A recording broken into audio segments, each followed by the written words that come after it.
రుద్రాని ఇంట్లో ఉన్న వాళ్ళందరి దగ్గరికి వచ్చి మీకొక విషయం చెప్పాలి. రాజ్ మనందరికీ దూరంగా వెళ్ళిపోతున్నాడు అని చెప్పేసైతే అంటూ ఉంటుంది. ఆ మాటలు వినగానే ఇంట్లో ఉన్న వాళ్ళందరూ అయితే ఒక్కసారిగా షాక్ అయిపోతూ ఉంటారు. ఇంతలో అక్కడ ఉన్న రుద్రాని మాత్రం దూరంగా అంటే ఎంత దూరంగా తెలుసా? అమెరికా వెళ్ళిపోతున్నాడు ఇవన్నీ విడిచిపెట్టేసి అని చెప్పేసైతే అంటూ ఉంటుంది. ఇంతలో ఆ మాటలు విని అక్కడ ఉన్న కావ్య అయితే ఏమీ మాట్లాడకుండా అలా చూస్తూ ఉండిపోతుంది. ఇంట్లో ఉన్న వాళ్ళందరూ అయితే ఒక్కసారిగా షాక్ అయిపోతూ ఉంటారు. ఇంతలో అక్కడ ఉన్న బామ్మగారు మాత్రం, "కావ్య నువ్వు ఒక్కదానివే వాడిని ఆపగలవు. నువ్వే ఆపి తీరాలి వాడు అక్కడికి వెళ్ళకుండా" అని చెప్పేసైతే అంటూ ఉంటుంది. ఆ మాటలు విని అక్కడ ఉన్న కావ్య అయితే, "ఎలా ఆపమంటారు నన్ను?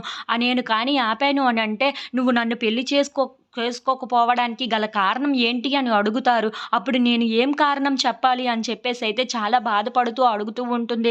ఆ మాటలు విని అక్కడ ఉన్న వాళ్ళందరూ అయితే కావ్య వైపు అలా చూస్తూ ఉండిపోతారు. ఇంతలో అక్కడ ఉన్న కావ్య మాత్రం, "అవును ఆయన నన్ను పెళ్లి చేసుకుంటాను అంటున్నారు. నేను వద్దు అంటున్నానని ఎళ్ళిపోతున్నారు. ఇప్పుడు నేను ఏ కారణం చెప్పి ఆయన్ని ఆపాలి" అని చెప్పేసైతే అలా ఆలోచిస్తూ చాలా బాధపడుతూ ఉంటుంది. ఇంతలో కావ్యకి యామిని అయితే ఫోన్ చేసి, "ఏంటి కావ్య నువ్వు మా బావ అమెరికా ఎళ్ళిపోవడానికి హెల్ప్ చేశావా? అంటే మా బావ ఇప్పుడు అమెరికా వెళ్ళిపోతున్నాడన్నమాట. నేను కూడా మా బావతోనే అమెరికా వెళ్ళిపోతున్నాను. మా ఇద్దరం ప్రేమించుకోవటానికి అక్కడ బాగా వీలుగా ఉంటుంది. నువ్వు నాకు ఇలా హెల్ప్ చేసినందుకు చాలా థాంక్స్" అని చెప్పేసైతే అంటూ ఉంటుంది. ఆ మాటలు విని అక్కడ ఉన్న కావ్య అయితే ఒక్కసారిగా షాక్ అయిపోతూ ఉంటుంది. ఇంతలో అక్కడ ఉన్న యామిని మాత్రం, "మా బావతో నేను కూడా హ్యాపీగా అమెరికా వెళ్ళిపోయి అక్కడే మా ఇద్దరం పెళ్లి చేసుకున్నా చేసుకోవచ్చు" అని చెప్పేసైతే అంటూ ఉంటుంది. ఇంతలో ఆ మాటలు విని అక్కడ ఉన్న కావ్య అయితే ఏం చేయాలో అర్థం కాక అలా ఆలోచిస్తూ ఉండిపోతుంది. ఇంతలో అక్కడ ఉన్న యామిని మాత్రం, "అవును కావ్య, ఇప్పటి నుండి నా టైం స్టార్ట్ అయింది. నేను నాకు నచ్చినట్లుగా నా భావన మలుపు తిప్పుకోవచ్చు" అని చెప్పేసైతే అంటూ ఫోన్ కట్ చేసేస్తూ ఉంటుంది. ఇంతలో రాజ్ అయితే అమెరికాకు బయలుదేరి వెళ్ళిపోతూ